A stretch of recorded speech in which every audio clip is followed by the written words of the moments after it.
What is up, everybody? We got Glove Top episode. What is it? Episode four. We're on number four now. Number 4 now, baby. Starting a little late today, but we wanted to make sure we watched we got the Jake Paul Tommy Fury fight in, which is in Abu Dhabi. So it was on Sunday, and then later was later in the day. So here we are now. Mm-hmm. We're gonna start doing this every episode. We're gonna get our 20 push-ups in because a lot of y'all niggas MMA fans, but y'all niggas not fit. We fit Mm-hmm. around here. Niggas, they push up. You ain't gonna be able to see mine, but I promise I'll do You them. gonna go first? I got it. Let's get it. Make it to where they can see it, bro. What? They can't. You're not gonna be able to see it. The way the setup is, I do this for warm-ups. I do jiu-jitsu anyway, so it's fine. It's Okay, just do it then. Let me see. get it. You can see me. 3, 4, 5, 6, 7, 8, 9, 10, 11, 12, 13, 14, 15, 16, 17, 18, 19, 20. Works out because we actually counted out during jiu-jitsu as well. So Yeah, I got my 20 in. That's light work around here. it's a warm-up, man. It's a warm-up. So, what do we call this card? Do we call it Muniz versus Allen? Do we call it? So unfortunately, the card is Muniz versus Allen. Nikita Krylov appeared to have fallen sick after his weight cut. The fight was canceled right when the main card started. Man, I'm out of breath already. uh, 20 but push-ups? You out of breath? bro, listen, man, I got a beanie on. I got a jacket on, man. It's hot. It's hot down here, Right, bro. by episode like 100, we're going to be doing that light work. Oh yeah, for sure. But yes, no, Nikita Krylov, Ryan Spann, the fight was called off. As he showed up to the arena. Rumor has it he was already sick. Going into it, they just didn't clear him. So yeah, it ended up beating Muniz Allen, 3-round fight. First fight to start the card, Nurullo Aliyev, who sold out a soccer stadium in Tajikistan of fans watching him.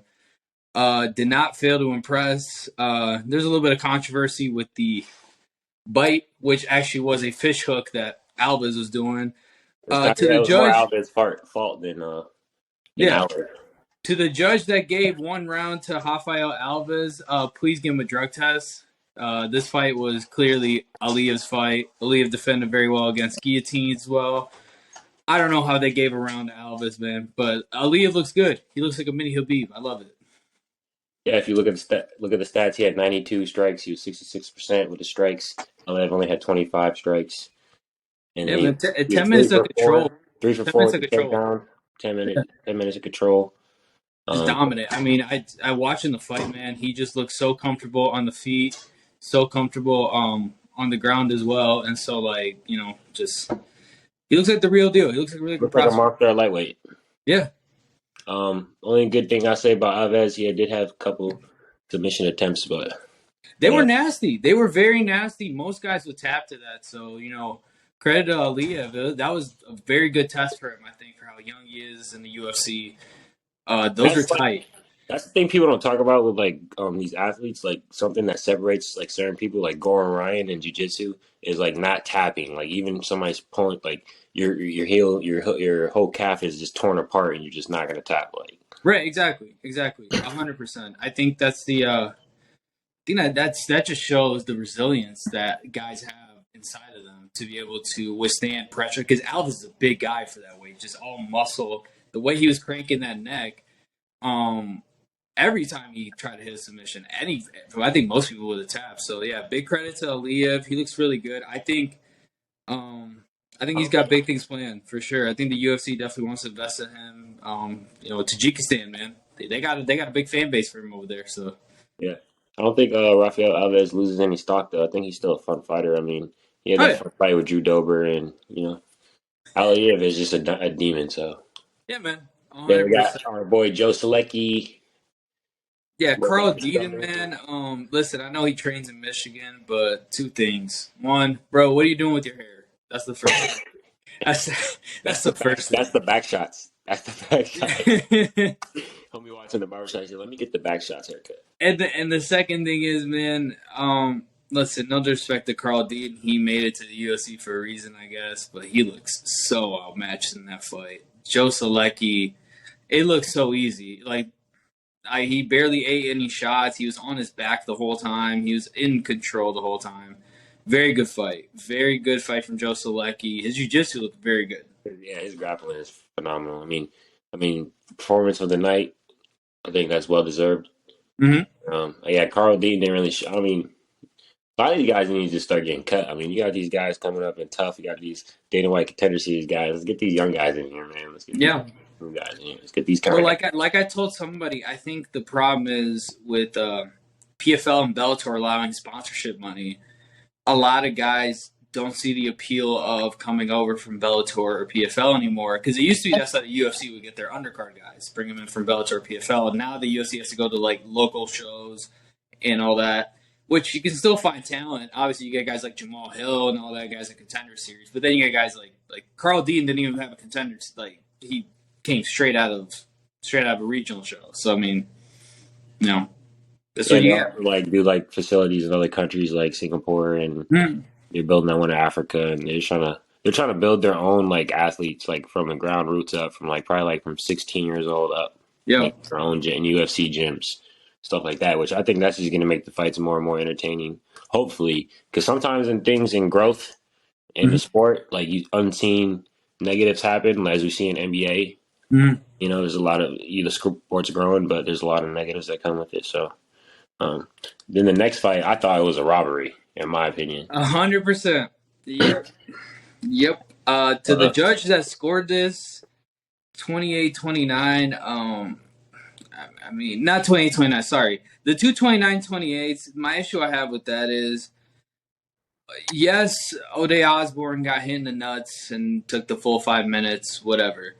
His striking was not effective. His takedowns weren't really effective either. He wasn't doing damage on the ground. And no, listen, nothing. Listen, Charles Johnson didn't do himself any favors either. He looked horrible by the end of the fight as well. But if you had to pick a winner of their fights, obviously Charles Johnson. O'Day Osborne couldn't even keep his hands up. He was so tired by the end of the fight. So I I mean, think if you look at damage, Charles Johnson, he did more damage. He got that cut over O'Day Osborne. yep, Only thing I give credit for O'Day Osborne for, he did throw more leg kicks. He threw a couple leg kicks in the beginning of the fight, but then he stopped that because his cardio is just trash. yeah. For his striking, you would think his cardio, like, it was really a striking fight, really. I mean, there was some grappling, but I'd say it was more like a stand-up fight. I mean, you look at Or gas. every striking statistic. Charles Johnson has more leg strikes, tied and body strikes, more head strikes, more significant strikes by 12. I mean, and listen, the control time, yeah, O'Day had a minute more, but if you watch the fight, it was more of those clinch exchanges, and Charles Johnson was getting right back up every single time. So I mean, I don't know, man. Listen, it's Vegas. I don't question the judges. They all drink on their job anyway, so it's fine. The problem I'll give Odi Osborne, the problem with him, I would say cardio and grappling, his ground game. He should improve there. I don't know though, and it seems like he doesn't have like respect me power. No. He just has like little touches. He doesn't have like respect me power. And then Charles Johnson, I would say he has to maybe throw more volume, Mm-hmm. and then and his defense is ass. Yeah. No, I agree. I think, and O'Day Osborne, like Dewey Cooper was in his corner yelling instructions, and he's just not listening to him. You hear Dewey Cooper saying, "No, no, no," and it's like, bro, if your coach is telling you to do something, you gotta listen to your coach. Also, one thing I was screaming at the while I was watching on my phone was like the way Odie Osborne was standing, like the single leg was there the whole single fight, and Charles Johnson like did not really shoot for no single legs at Yep. all. Yep. Single leg was there the whole fight. Mm-hmm. That's what happens when you don't develop a complete game. Is when things open up in the grappling, but you're only used to striking. You can't attack it or take advantage of that. You know. And I want to see more UFC fighters like attack single legs like in the middle of the ring more. Like a lot of them like it's usually like when they shoot a double on the side of the cage and then they switch to a single leg. You really don't get like unless you got like DC, like guys like DC who would shoot the single in the middle of the cage and then do the leg trip. DC, Andre Muniz, Brendan Allen, two of the guys that are on the card, they're very good at that as well. Aliyev, I loved his takedowns last night because it was whenever Alves would throw a strike, he's just bulldozing him, just spearing him into the ground. Like, Yeah. you know, that's another thing. Throw takedown attempts and switch levels when your guy's throwing strikes. That's the best way to catch someone off guard. Especially if they're throwing like super like with all their power. Yeah, overextending, loading up. Yep. The next fight, Jordan Levitt Hey, if anybody say I look like Jordan Levitt, we gonna have to fight, bro. All right, first off, Jordan Levitt. Or you twerking. Jordan Levitt needs a barber. That's the first thing, man. He really needs a barber. Hey, And but hey, I ain't gonna lie. He did some real man stuff, though. I ain't gonna lie. He went in there, got a finish over a guy. What was it? A Bruno. I'm not impressed. I'm not impressed. I'm sorry. I'm just not impressed because I'm gonna tell It you, was a nice. It was a nice knee. It was a nice knee. Victor Martinez had a couple combinations of jab straight that were cracking Levitt, and then he stopped throwing them. And it's like, all right, bro, if everything's open right down the middle, why are you trying to clinch, bro? And He's not trying to get a hit crime.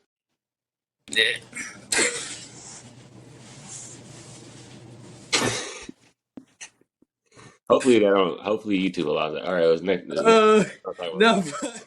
No, but the thing is, like Jordan Levitt, it was a decent finish at the end. It was a horrible clinch defense by Martinez at the end too. Performance of the night. I don't know. Not even close. Not even He close. got a performance of the night. I don't know. Maybe we're being biased here. Maybe we need to look at this more objectively. And I'm not being biased. It was just like it wasn't impressive. Like, yeah, he did more than Martinez, but like both guys look horrible. Just wasn't impressive to me. Like I get. Listen, Levitt's a great grappler. Don't get me wrong, but on the feet, like the holes are there. The holes are definitely there, man. And like, hey, he can get better. He's still young. Trains at a good gym. It's just, I mean, cool. He got to win, but he's nowhere near being ranked even after this. So, yeah, I kind that's of all I like. can say about that. I like that he got to like get a win though, and like shut up Mm-hmm. the haters though. I'm not really. I wouldn't say I'm a hater. I just don't like certain stuff. But like the people who are like on Twitter, like you're gonna get knocked out and twerked on again, and this and Well, this. it's because the Patty fans, man. Patty fans are toxic. They're like Connor fans. They think the fighter they like is better than he actually is. It's fine. I mean, Damn, bro. Patty's a loser anyway. Patty's a bum. So That kind of hurts, bro. I'm a Connor fan, but sorry, bro. Connor's a bum. Connor's the biggest fraud to happen in mixed martial arts. Yes, okay. I know we're talking about a fight night card, but I'm saying that right now. He's the biggest fraud to happen in mixed martial arts. Anyways, we can discuss that another time. The next fight, I loved the Jasmine. No. We're gonna keep it right there. Okay. Let's keep that same energy. All right, let's do it. No, let's do this. Keep that Let's same do energy this. during Let's the do tough this. season. All the Connor stands. Hear Keep me that out. same energy during the tough season. Hear me out. Hear me out. I will, but hear me out. Conor McGregor fought his way to a title shot against Jose Aldo. I respect that. Beat Aldo. I respect that. Never gave Aldo a rematch.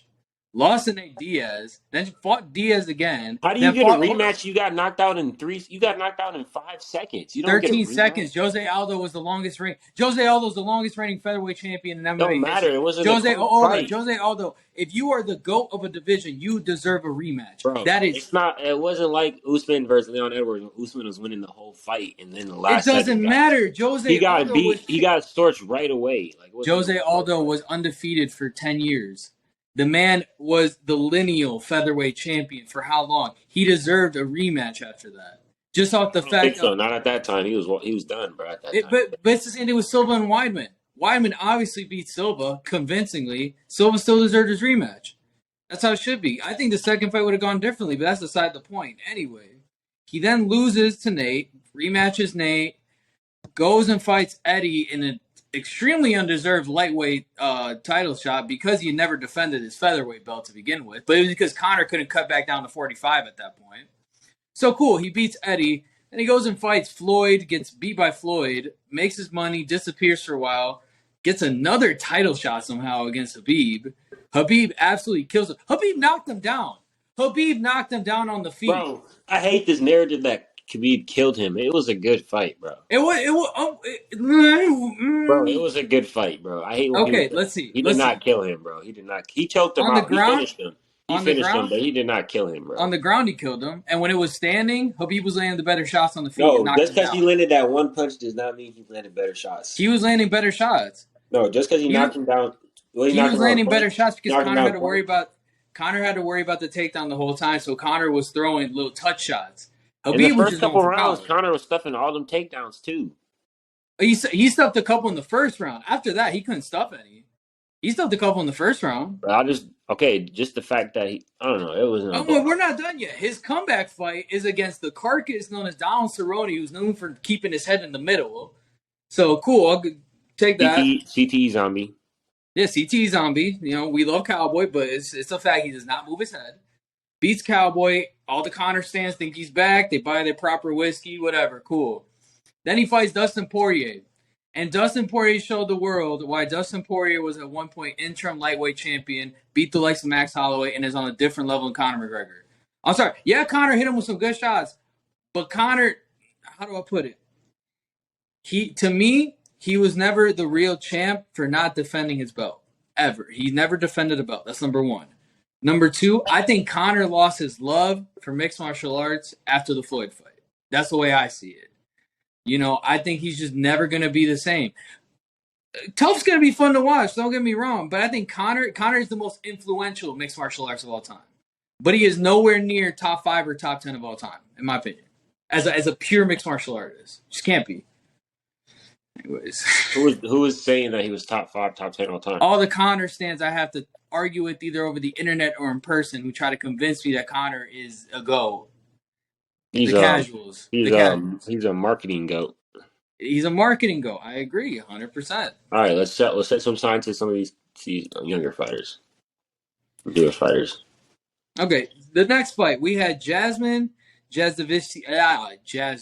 Davicius, what a name, versus Gabriela Fernandez, and what a fight too. She fought a terrific fight, just dominated her. I mean, literally just smothered her. Nothing really Fernandez did. She like reminds me like Joanna. Yeah, I don't know why she looks like her to me. 11 minutes of control time in a 15-minute fight. Impressive. I loved it. I mean, not much to say. She's Mike Malot's teammate. He gave her a shout out after his fight. She looked really good. She looked really, really good. Oh, Canada. They got some demons. I like Canadian fighters, Australian fighters. What else? Dagestanian fighters. Latino fighters. Let me get rid of Canadian fighters. Actually, I'm gonna take that back. It's hit or miss with Canadian fighters. Latino fighters hit or miss for me too. I'll be real with you. I would say Mexican, but they're hit or miss too sometimes because their grappling is not always the best. But the next fight, man, I don't know how to feel about it. The Trevor Peek Eric Gonzalez fight, he finished him right at the end of the round. Late stoppage, very late stoppage. It just devolved into like what's even going on by the end of it. Like you got Trevor Peek throwing with his wrist, like throwing like that. The refs just stand there watching, like it's just. Yeah, I was really screaming at my phone, like "Stop the fight!" Like he could hear me, but that was crazy to watch. He ate like 7 strikes. He was like slumped. I feel like he was probably like getting knocked out, but like after he was getting hit again, it was like waking him up, and then he was getting hit again and knocked out again, and then and it was kind of weird because he was like in it, but he wasn't like. And every single strike that he threw ended up being a significant strike, which is kind of a nice stat to have. He threw everything into that. I mean, listen, and it wasn't like it was like 1 minute too. It's like for like a whole first round, you know. Yeah. I mean, which begs the question: what would have happened if this goes into the next round? His arms would burn out, you know. But I mean, can't ask that question. He won the fight. He did what he had to do. He's 8-0 now. And he gets the clicks on Instagram now. Gets the recognition. So he did what he had to do. And he's just one of those guys that like his striking might not be better than some guys like Ilia Topuria. Like Ilia Topuria has close striking though, but they just have that power. Like you know, they just like when they hit you, like it's just there's a difference when they hit you versus when you hit them. So you know what's crazy about? Let me bring up Ilia Topuria. I found this out. He's one of the first black belts in jiu-jitsu out of Georgia. Like people look at his hands, but before he's gone on the streak of knockouts, he had like 9 straight submission finishes. So that's how you build a demon mixed martial artist. Which brings me to the next fight. This guy really impressed me. I thought he looked like crap against Mickey Gall in his first fight in the UFC, but Mike Malott blanked out Johan Linez. Linez only got 1 strike in the whole fight. And Malott was just in his face, cracking him, man. Ended up getting the arm triangle. Looked really big and strong for the division. Fighting a really long guy and knew how to manage the distance. just smothered him. Very, very good, impressive showing from him. I was impressed. I think this is the fight I missed actually. This is the one fight that I had to go. I was at the Airbnb in Orlando, and I was watching it in the back, and then I went and walked inside, and I missed this fight. Oh, the way I'm gonna put it is a perfect performance, dude. He did not get touched. He didn't give him a chance to breathe. He was there the whole time in his face. Did what he had to do. Got the win. Looked really good. Made some call outs afterwards. One of them was he wants the UFC back in Canada in Toronto.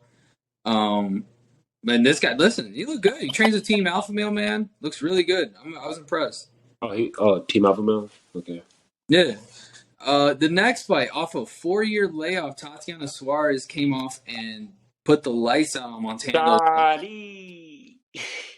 Some man, submission game. Then I don't know. She's kind of like Juliana Pena a little bit. Yeah, I agree. I could see that. I mean, she looked good. She looked really good. I couldn't tell she had ring rust, to be honest. I mean, to be a 750 favorite, Yeah.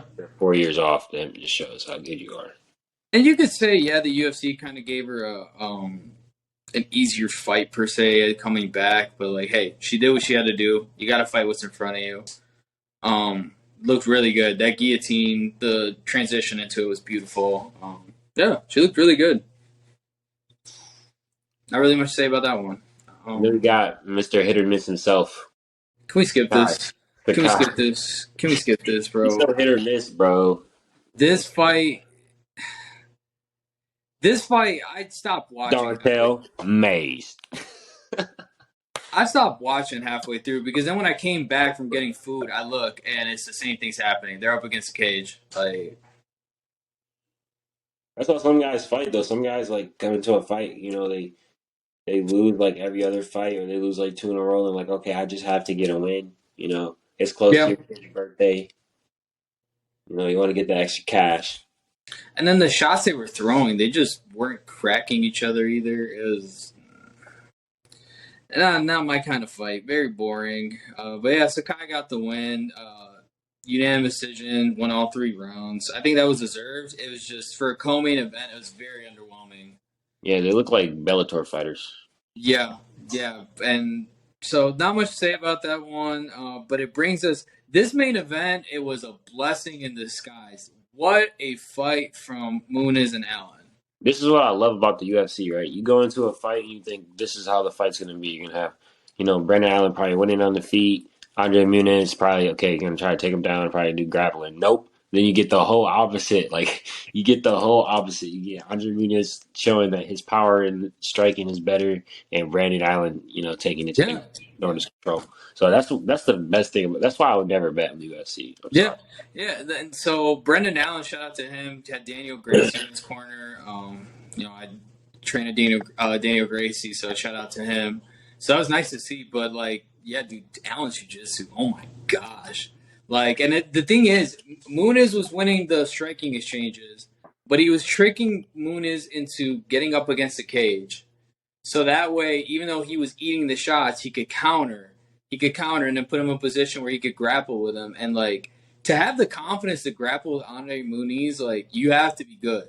And he was. He did no second guessing. He was in there. He blanked him out on the ground. He was landing shots. He was putting him in uncomfortable positions. And then he got the finish. The transition into the rear naked was, he swept him on that takedown. That takedown when Muniz had him, and then he swept him and got on top. He wasn't forcing anything. He was taking his time. Like, he was, he was just applying the pressure, and he was just letting Muniz like slowly fall into a worse and worse position, and then he got side control, and then his side control.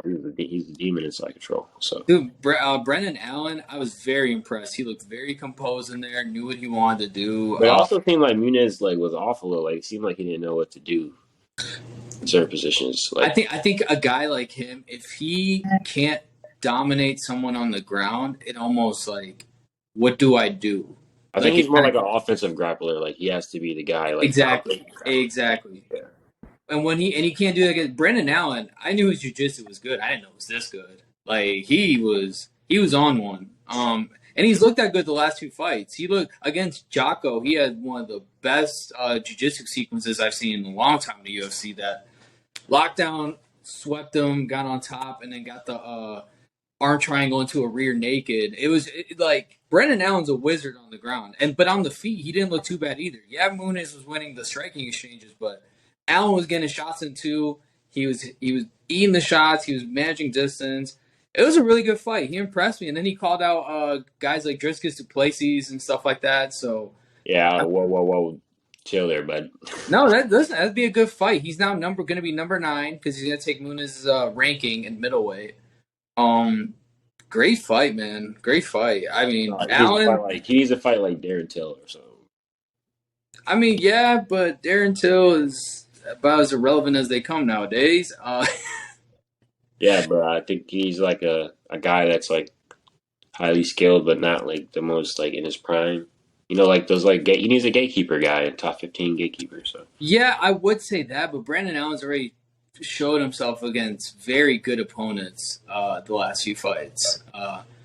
The one fight he looked kind of lackluster to me was the Jacob Malkoon fight, which I thought he lost, even though it got scored in his favor. Other than that, he's risen up to the talent level, man. And you can listen, he knows how to sell a fight. He's good on the mic. He's got a good style to him. People want to watch. I say have him headline a fight night. Give him somebody in the top 10 middleweight. All right, then we got. All right, so that does it for the Muniz versus Brandon card. So what would you rate that card out of 10? Give it a 6. 6. I say 6. Because of Jordan Levitt. Give it a 6 because of Jordan Levitt.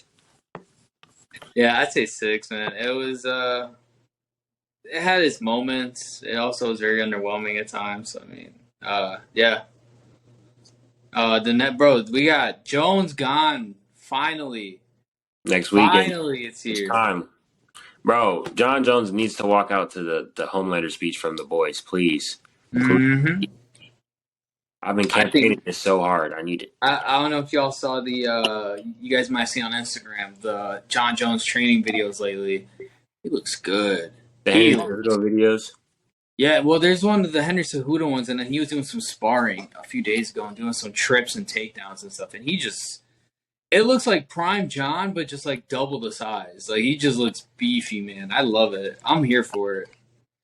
Yeah, like doing like the team ab workouts on Henry Cejudo's YouTube channel, and he's like trying the numbers out while doing like multiple like supersets of ab workouts, and he's just not. He's a demon. So the crazy fact is, Jon Jones is technically the best takedown defender in UFC history. He has defended 95% of takedowns in his 13, 14-year career now. While fighting DC twice. Oh, yeah. He fought DC twice and Gus and got taken down by both of them for a total control time of like 1:40. That's wild. Demon time. And the thing is, this guy is now bigger. He's taken time to have his body get used to that size. He is still, in my opinion, the second or third greatest striker in UFC history as well. Bro, it's time, bro. This it's time. I'm sorry, Surreal Gane. I know you. I watched a couple of Cyril Gane videos, and he looks good too. Like he looks kind of big. Yeah, he looks good, minus the stupid little sun tattoo he's got going on his chest. But like, hey, listen, I'm not gonna say I'm a Surreal Gane hater. He's just corny to me, man. He's very corny to me. He's like a fighter. Like I like to watch his fights, but I'm not watching him for him. I'm watching him for his fight style. You know. Right. No, I agree 100%. He's an exciting fighter to watch when he's actually throwing punches. That's a big thing because sometimes Cyril Gane has a tendency to just sit there. But I think John's gonna push the action, man. He seems pissed off and ready to go. I love it. And then you got Shevchenko defending her belt against Alexa Grasso. No respect to Alexa Grasso, but I can't bet against Shevchenko. Can't do it. Let's start at the early prelims, bro. Look at the fights we got. We got Mana Martinez versus Cameron Simon. Simon's one of the only South African guys in the UFC with Driscus Duplessis, who's also on the card. Yeah, I mean this looks like a good fight. I got Mana though. I fuck with Mana too heavy. I'm sorry. I like Simon though. Dang, I like Simon though too.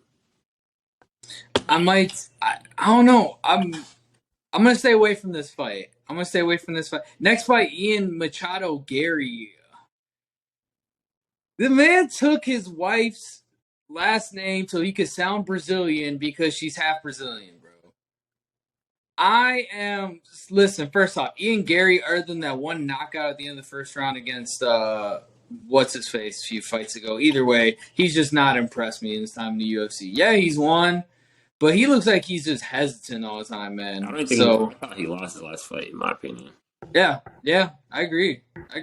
Like Coming in as a 490 favorite though over Song Kenan. here's a sleeper betting pick here. Julian Marquez against Marc Andre Barreau. But Julian Marquez is actually the underdog in this fight. I might put some money on that, honestly. Yeah, I think Julian Marquez is just a good, well-rounded fighter. He's not like super like demon time one everywhere, but he's just like he's. I mean, he's powerful. He has power, and he's good enough everywhere. So Yeah, Amanda Ribas fighting against Viviane Araujo. That's gonna be a great fight. I don't know. I don't think Amanda Rivas is that good. I like Ribas. I like Ribas on the ground. I like her on the ground a lot more than I do on the feet. I like my baby mama Tabitha Ritchie. I think she's actually on the prelims. She is. She's fighting Jessica Penne, minus 270 favorite. Um, Penny's Penny's huge for the weight class. I don't know. I think Richie still gets it done though. But that dude, Derek Brunson, Driscus Duplessis, as we keep going up. How this fight is on the prelims and not on the main, it shows how stacked this card is, in my opinion. Yeah, but Derek Brunson, you're going to sleep. I'm sorry. He be talking mad stuff. I don't like how he like talks like he actually is like what has he done? Like who has he like actually like name some people he's actually beat. Edmund Shabazian, who everybody's beating at this point. Kevin Holland. Darren Till. Kevin Holland. Kevin Holland. Bro, I'm sorry, Kevin Holland. If you get a win over Kevin Holland at this point, that's just charity. Like, I'm gonna be real with you, bro. Same with Darren Till. So, like, yeah, Derek Brunson's a gatekeeper, bro. I think this is just get to places fight to kind of break the ceiling. Kevin Holland's like the low budget ghetto Conor McGregor fight. You know that. You know what I realized? Kevin Holland and Bobby Green are really the same person. They just are. They're the same person. Sorry. It's just Kevin Holland's missing the tattoos on his head. Holland has more card draw. I think he'll get more buys, pay-per-view buys though. Yeah. Then we got late replacement in the next fight. Trevin Jones coming in to fight Cody Garbrandt. Even though Cody's the favorite and they want Cody to get a comeback win, watch him still lose. Yeah, Cody Garbrandt. You got a couple good wins in the UFC. You have one of the best like performances I've seen against D Cruz. But I think your time's done here. I think you go night, and I think he might get like some bare knuckle fights after this. But I think this is his last UFC fight, in my opinion. Bro, Cody Garbrandt has lost. Oh my gosh, he's lost 5 of his last 6. Since he won the title. It's not the weight division that's the problem. Nope. No, it's your chin. It's not the weight division. It's your chin. And his chin went because of the way he fought. When he let Pedro Munoz and TJ Dillashaw, put him to work, put his chin to work. So then now it's like he gets touched and he's already getting stumbling. Like Kai Kara France destroyed him when they fought. And Cody was the bigger fighter. So I mean, you tell me, it's not the weight class, man. It's not. It's just his chin's gone. And it happens. It happens to some fighters more than others. You get guys like Glover who get knocked out and then develop crimson chin after that. It is what it is, bro. That's a fight game. I think. Listen, Trevin Jones. It's a fight they're trying to hand to Cody so he can, build some hype around him. Hey, the former champ won a fight. Blah blah. I don't see it. I really don't. I mean, Trevin Jones 13-9. Cody Garbrandt lost like 5 of the last 6. It's not. Why is it above? Duplessis Brunson? Why is it above Mana versus Cameron Simon? Even I'd rather see that fight. I don't know. It's wild to me, man. It's wild. The main card starts with Bo Nickel versus the most frustrating fighter to watch in UFC history other than William Knight, and that's Jamie Pitt. I'm sorry, bro. This man tried to do a high leg, single leg takedown, a high crotch, high single leg takedown from 50 feet away after throwing a roundhouse kick, bro. And his coach literally told him, go for the takedown, go. And then as soon as he got stopped, his coach just shut up. That's the fighter Bo Nickel's dealing with. He eats him up. First round. Minus 1,400 favorite. Not even worth betting on. First round. Where I don't care. Knockout or submission. Don't care. in the UFC, where do you see Bo Nickal ceiling? Do you see him as champion? Champion. Do you see him as Champion. multiple time defender? Do you see him as Hall of Famer? Do you see him as multiple Bo Nickel. division champ? Where do you see his ceiling? Bo Nickel. Hall of Famer. Hall of Famer? Hall of Famer. I think he's part of the new age of guys that grew up practicing MMA, practicing and watching the new like Jon Jones and all the newer champs, but still being standouts in one area. So for him, it's like he's so well versed in every area of his game, but he's still in the UFC and in the world. He's probably one of the best wrestlers alive right now. You know, so to have a guy like that in the UFC reminds me of like a Cejudo, a Daniel Cormier, a Dan Henderson. To have that is special, and you see his dedication. He trains at a great gym at American Top Team. He trains very hard. He's shown his pedigree. I think the sky's the limit, especially for how young he is, man. I think this guy could be a Hall of Famer. You know, I wouldn't say that. I think he's my ceiling for him would probably be I think he'd like defends the belt a couple times, but I don't really see him as a Hall of Famer. Middleweight is just so hard to stay champ for a long time, bro. It's just so hard. let's say he develops his striking a bit more, and he fights a guy like Hamza, and they go at it grappling. I think he beats Hamza. Bo Nickel, when it comes to grappling, is the real deal, bro. I don't think he beats Hamza. No, he doesn't. I don't think he beats Gilbert Burns. Wow. Okay. Wait, he's at middleweight. I'm tripping. But I can see him. I feel like he needs to fight at welterweight, low key.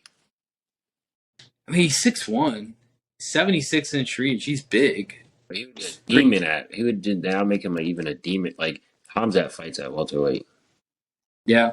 Yeah. No, I agree. It's just that weight cut's tough, especially for him who was cutting all the time in college for wrestling. Like He's a big dude. But I feel like he's like I don't know. Pereira is a big dude. he is. Pereira can fight heavyweight. Adesanya can fight heavyweight. Yeah. No, I agree. When speaking of big fighters, this next fight, Jalen Turner, 6'3" and 77-inch reach, fighting Mateusz Gamrot, who looked we love very good his last fight. We love on it. He lost, but he still looked good. To lose a fight and to look like a demon, that means you're a demon. Mateusz Gamrot, man, is scary. He is a very well-rounded fighter, in my opinion. I don't think, even with the size advantage, I don't think that it does Jalen Turner any favor. The thing with Jalen Turner is when I've watched his fights, he starts slow. He starts very slow, gets hit a couple times, just trying to find his length and reach. Gamrot's in your face from the moment it's go. Like, you can't be doing that. This dude, his grappling's very good. His striking's very good. And if he gets his hand around your neck, have fun with that. He hops in for what? He hopped in for Dan Hooker? Despite his for Dan Hooker? Yeah. I wouldn't say they fight the same, but I feel like that's not that much of a crazy stylistic change, Yeah. No, I agree. But I think that the difference is he's a demon. Yeah, exactly. Dan Hooker can strike hard. It's just more sloppy, in my opinion, than Gamrot. I think Gamrot's more disciplined in the way he does his striking. Yeah. And next fight, dude, Jeff Neal and Shavkat Rakhmonov. Can they give Shavkat and Hamza a fight, please? Wait for it. Bro, I'll be honest with you. Jeff Neal, if you ever get to see this before your fight, I just want to warn you, you're probably going to go see Jesus at some point on Saturday. I'm sorry. Bro, Rakhmonov's putting him to sleep. He's putting him to sleep, bro. Like, Jeff Neal's got power, don't get me wrong, but Rakhmonov, man, to be able to strike that well, but also be that good on the ground is almost unfair. It's like he's robotic in the way he does it. Yeah, Like if he fights Hamza, I don't know who wins that fight. Fortnite. he's just a dog. He doesn't get tired. He doesn't make any mistakes really. He just goes in there and puts his head down and just runs right through people. Like And you got people in welterweight not wanting to fight him. So, hats off to Jeff Neal for taking the fight. I'm sure everybody oh was yeah, for knocking sure. this fight for sure. And don't get me wrong, Jeff Neal can definitely land a strike and knock him out. I just don't see it happening. I don't. He just reminds me of like, yeah. He doesn't. Yeah, he just remind. Who does he remind me of? There's just a couple guys who just fight like him, or just like just the gatekeepers. Like he's like a Derek, top. Derek He's like a Brunson. top 10 gatekeeper. Derek Brunson. Derek Brunson, man, what a guy. I miss blonde hair Derek Brunson. It was funnier to laugh at when he had blood in his hair. Anyway, you got Shevchenko against Grasso. Listen, Grasso, Alexa, my girl, I'm Baby very girl. proud of you. You made it this far to make it to a title shot. I bet Mexico is very proud of you, but it's not happening. I'm sorry, it's just not. You think she finishes her? Valentina, oh yeah, 100%. The thing with Valentina is I've realized is she's so much better than her competition. She could finish them at any point. She just takes her time grinding them down before she finishes them. That's how dominant she is. She could choke you out whenever she wants. She just Besides doesn't. Tatiana. Yeah, yeah, yeah. I mean, and listen, I earned Amanda Nunes, but Nunes was in a bigger weight class. And even that fight. I think that fight Shevchenko won it. To be fair. So I mean, and listen, Valentina, she could get kind of hit like she did against Santos, where Santos kind of caught her sleeping a little bit. I don't see it happening though. I think Shevchenko after that fight kind of Oh, woke I her up. said Tatiana. Her name's Talia. I'm tripping. Yeah, Tyler Santos, who was supposed to fight 2 weeks ago and got pulled out of the card. But I mean, yeah, Shevchenko. I listen. There's very few fights to make for Shevchenko at this point, so I'll take it. It might surprise me. Crazy thing about that situation with the Aaron Blanchfield fight is I don't think that Talia Santos fight like goes the same way. I think Talia might have won Mm-hmm. that fight, and Aaron might get a title shot straight away without even having to fight Talia. So Which, if that happens, they're just setting up Aaron Blanchfield to fail at that point. I think she Like, needs to fight someone like Talia first before, yeah, what's that one girl's name? Farot, Farut or something. Farut, Farot. yeah, Somebody like she needs to fight somebody like them type tier striker girls first before she hops in to try to fight Valentina. Because I mean, I Mhm. guess no, because I guess Andrade has hands, so I guess I'm wrong. So Andrade has hands, but she didn't really do anything with them. they don't really have kicks though. Oh, no, and that's the thing. Like, I think Aaron Blanchfield going to fight with Shevchenko. She knows she can beat Blanchfield on the ground, even though Blanchfield's very good on the ground. I think she just keeps it standing, kind of just to mock her and grind her. That's what Shevchenko does. She'll let you go wherever you want to go in the fight, but the moment she wants to grind you down, she just grabs onto you and hip tosses Or she you. might do what she did against Andrade and beat her on the ground. Like, oh, you think you're better than me on the ground? You think after my last fight, the girl had me on the ground for a round that I have no grappling? Okay, I'm gonna beat you this whole fight with grappling. For the casuals listening, the two women goats of all time are Amanda Nunes and Valentina Shevchenko. And you can put Joanna in there too, to be honest. Uh, Ronda Rousey, we don't speak on her here. What Ronda Rousey was 10 years behind the game, 10 years before it got there. So yeah, but we like Valentina. When I say she hip tosses people, I don't mean like the Ronda Rousey stuff, just going for no. Valentina keeps you on the ground, beats you to a pulp. Amanda does the same thing. That's real MMA. That's real women's MMA, in my opinion. And I have to bring that up because I know a lot of casuals when they think of women's MMA, they think Ronda Rousey or Cyborg. And like personally, I think Cyborg would have killed Ronda if they fight. You got different. Cyborg was a terrific striker, black belt in Brazilian Jiu Jitsu. Like there's different levels to it. Yeah, Ronda did judo in the Olympics, but her striking sucked. I mean, And I Look think that's what Holly Holm did to Ronda. I mean, come exactly. And that's listen. Shout out to women like Valentina and women's MMA in general. It's actually very enjoyable to watch now. And I'm not saying that because they're women. I'm just saying that the talent level has gotten so much better now, where you have actual good grappling, actual good striking going on. And yeah, the depth is kind of lacking those divisions, but hey, it's getting better. We're getting more prospects now. So on. yeah. We got these girls out here doing OnlyFans and using all that OnlyFans money to train jujitsu, and these girls are demons now. Shout out Mackenzie Dern. He's single now. Shout out Mackenzie Dern. Shout out. No, we're not gonna do that. Then we got the main big Rachel boy. Ostovich, what's up? Rachel Ostovich, where you at? All What's right, get up? your shout out in. Yeah, what's Then up? we What's got up? the main fight. We got the big boy, the one that I'm gonna have so many. I'm gonna have so many chills for this. I don't even think. Let me see. I'm not gonna have chills until this last fight. I don't think. Yeah, I'm not gonna have chills for no other fight besides this last one. Oh my gosh, where do I even start Return with of this Jon one? Jones versus Cyril Gane. For all the people listening and watching that didn't really get into MMA until a few years ago and only saw Jon Jones, against Dominic Reyes maybe, or just haven't because of COVID, never got to see Jon Jones fight. I think Jon Jones gonna let y'all know who he was. When this dude is on, he is bar none the greatest mixed martial arts of all time. The man beat Shogun, got the belt, beat Lyoto, beat Rampage, beat Rashad Evans, beat Daniel Cormier, beat Gustafson, beat Glover.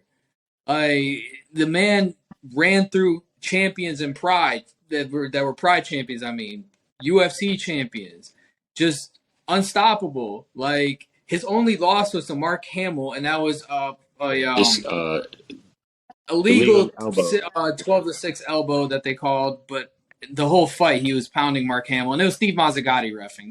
That's why. But I think what you're gonna see for those that have never seen Jon Jones fight live, at least, this guy is the real deal.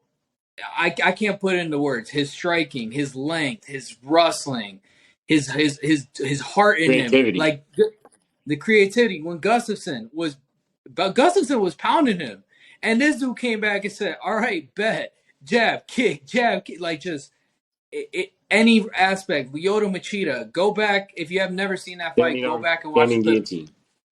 standing guillotine. He got the leg in too, had him nowhere to go. Goes like this, high elbow guillotine, puts him to sleep.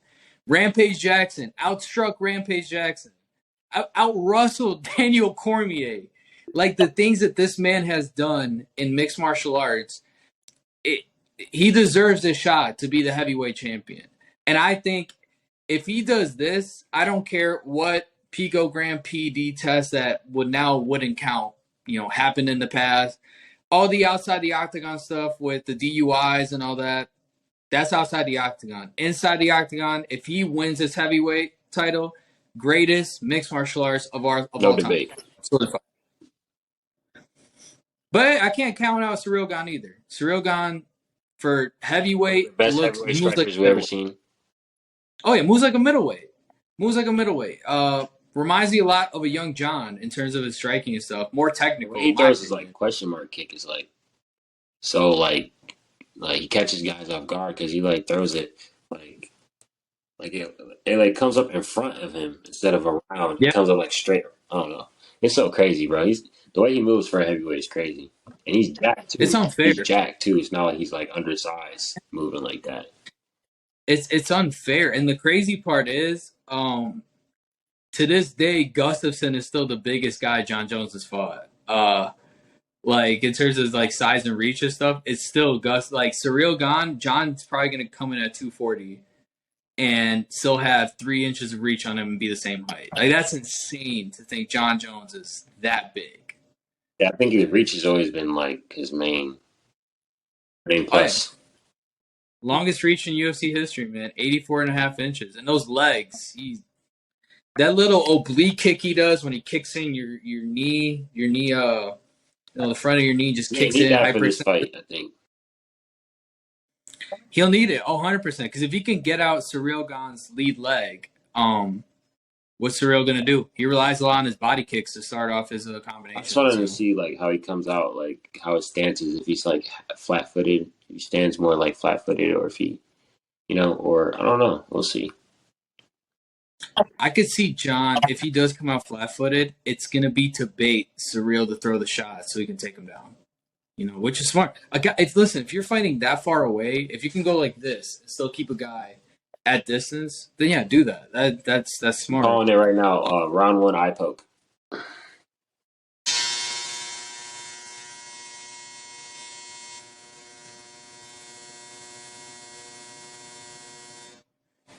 And the washer agrees. I will say that Jon Jones, you can hold the eye poke. How many nut shots you think by kicks this fight? No, no, I don't think no. I don't think no. Actually, I don't know. No, I don't see no nut shots. It's gonna be two. It's gonna be two. Like, I think this fight goes around. Like, it's gonna end like round three. Yeah. Shout out last night. All the nut shots. Every other fight, there's a nut shot. Hey.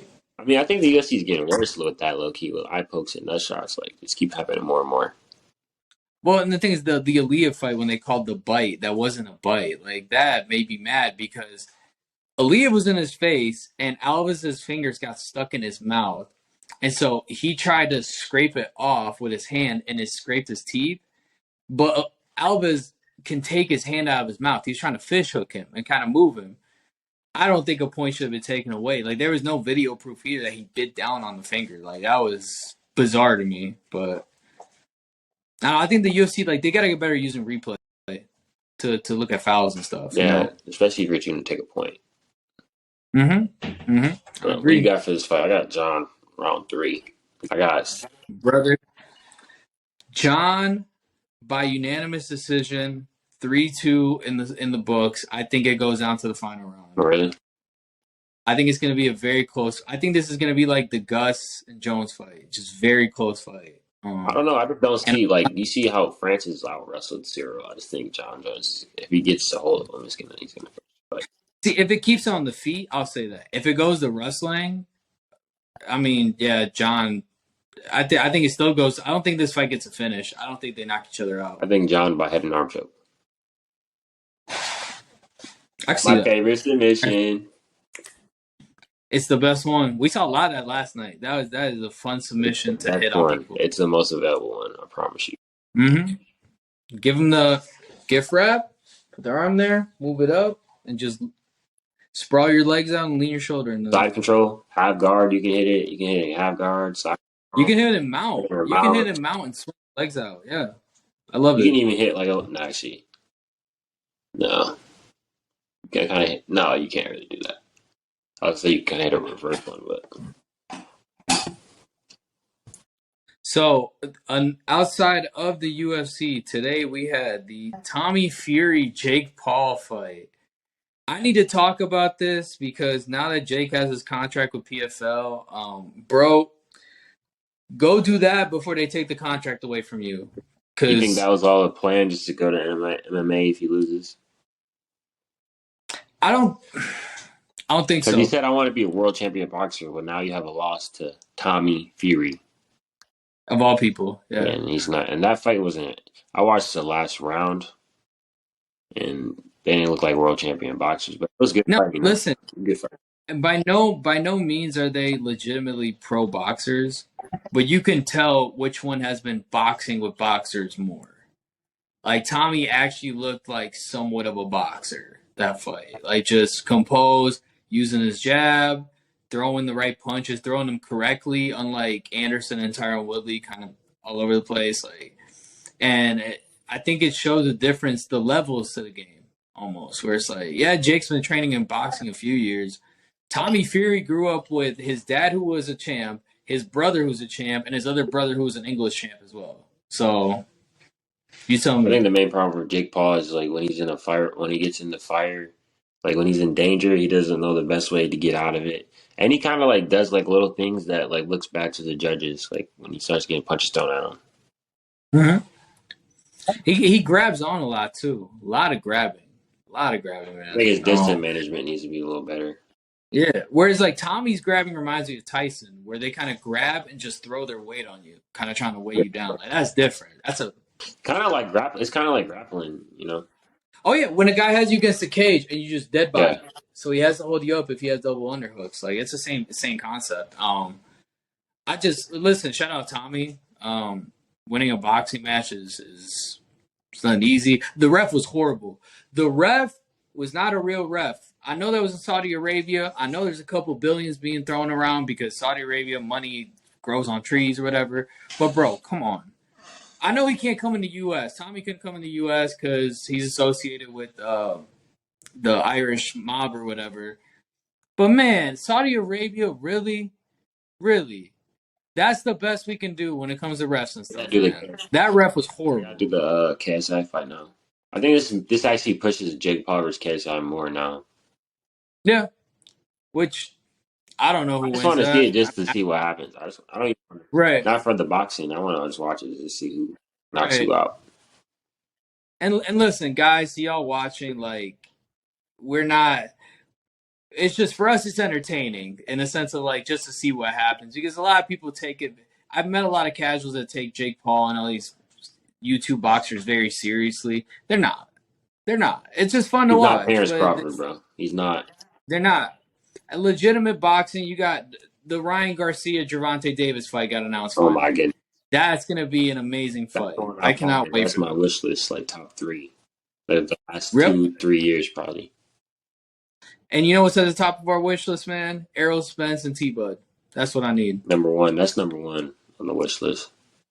Yep. I also need Tyson Fury and Usyk. That's the other fight I need. See that one, I I need that did fight. want it, but now it's just like, uh, The thing is, man, to this day, Tyson Fury. If we're being honest and looking at it objectively, Tyson Fury has an argument for being top 2 or 3 heavyweight of all time. oh, I think yes, I think skill wise, Tyson definitely is up there.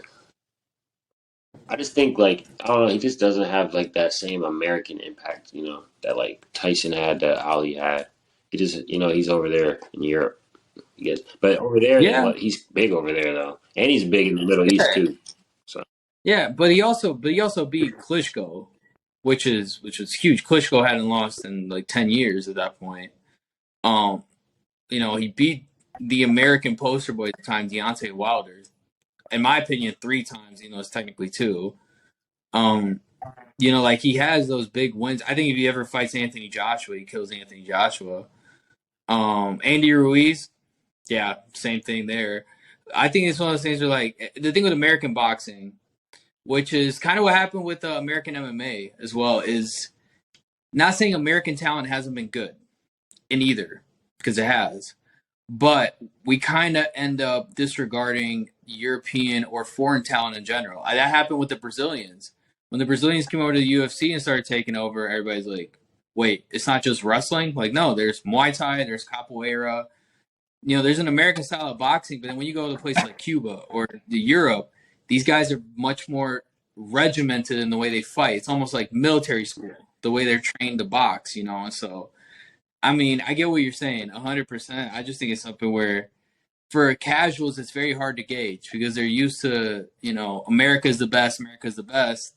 And that's just not true when it comes to sports, man. It's just not true when it comes to combat sports. It's combat sports. It doesn't matter what country you're from.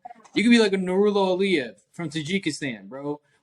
Before last night, many people have never heard Tajikistan, but that's how the fight game I think works. Gamrot was in special forces. Like, Yeah, Paulo Tiago was in the special forces in the favelas. Mirko Krokop was part of an anti-terrorist task force in Croatia. come on, these are Like killers. These are guys who actually probably killed someone before. Stipe's a firefighter. Like you Steve know, is also from Ohio. yeah. Stipe's half Croatian. No, Stipe's full Croatian actually. So but like that's what I'm saying. There's a difference with the beauty of combat sports is like with basketball. If a guy doesn't go to a big college, we don't give him the pedigree, right? The name recognition. In MMA, it doesn't matter where you train at. If you win 4 or 5 fights in a row against guys that are at a similar level, you get hype. If you knock out guys, you get hype. If you put in the work, it don't matter what country you're from, you got to respect it. And that's my deal with Tyson Fury, where Doesn't matter who has been put in front of him. Other than the first Deontay Wilder fight where he had to cut down like 80 pounds from being overweight and get back to where he was at, man has been the best heavyweight I've seen in my lifetime. You know? So, I mean, we'll see, man. I want that Usyk I want to see fight. the Francis versus. I want to see Francis versus Deontay Wilder. Rumor has that Francis got offered a deal by Bellator to do a dual MMA and boxing contract, and they were gonna promote a Fury and Ngannou fight. So Fury I don't know being that. MMA. Uh, so the way I read it was Fury and Ngannou in boxing, and then Ngannou just has a separate MMA Oh, contract. okay. Hey, I mean, hey, if I'm Bellator, what do you have to lose? That's gonna be like the best thing you can do to build your sport. No, 100%, 100%. I agree. And I think Ngannou's the biggest free agent right now. You have to throw the money at him. He's gonna get sales, especially in Africa. Everybody that if you want to grow your brand in a place like Africa or something like that, perfect move to make. Yeah. So I think that's gonna do it for episode 4 of Glove Talk. We'll be Mm-hmm. back next week after the Jon Jones fight. What's the Mm-hmm. next? Wait, hold on. What's the next card after that? The next one after that, I want to say it's It's honestly. Peter Yan versus Josh Cruz. Oh yeah, Fight Night. Yeah, Fight Night. No, Edwards Usman is the next pay per view after that. That's That's the next pay crazy. per view. I'm saying what's the next card? No, yeah. Fight Night is Piotr versus Murad. That's That's the gonna be one good. I'm interested to see as well. And Implications. Benson Henderson versus Nurmagomedov and Bellator. Oh yeah, true. Facts. So we have those to break down. We'll break those down next week. We'll see you guys next week. Have a good one. Jordan Levitt, you're corny.